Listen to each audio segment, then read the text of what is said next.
It's devastating, and I'm sounding the alarm.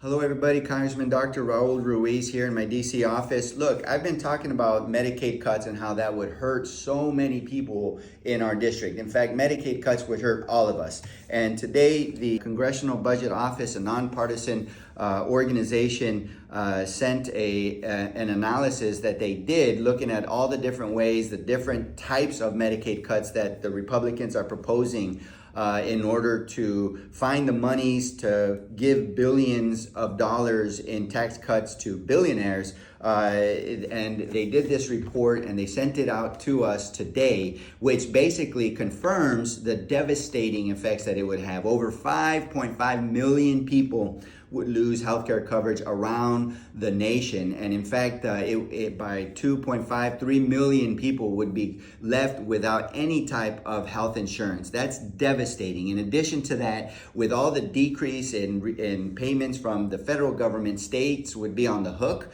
What they would do is that they would increase their taxes, or they would cut other programs, or they would decrease their physician reimbursements, which means that less physicians and providers will want to take care of and accept patients on Medi-Cal or Medicaid, or they would cut benefits like mental health or any other type of optional benefits under Medicaid, or they would cut eligibilities. There would be less people on Medicaid and more people that would go without health care.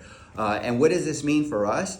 This means that if hospitals that are working barely on the margins to stay afloat, if they have a decrease in their revenue because of cuts to Medicaid, then they would be forced to close. And so that means that this affects you, whether you have Medi-Cal or not, or Medicaid or not. This affects you because even if you have private health insurance, if your hospital closes and you have an emergency, you don't have an emergency department in your community to go to. And in emergencies, you have to see an emergency physician right away. So this isn't just those who are on Medi-Cal or Medicaid problem. This is a problem for all of us and our whole healthcare infrastructure in which we rely on in California's 25th district. So this, don't take my word for it. You can look it up. It's the CBO dated May 7, 2025 analysis.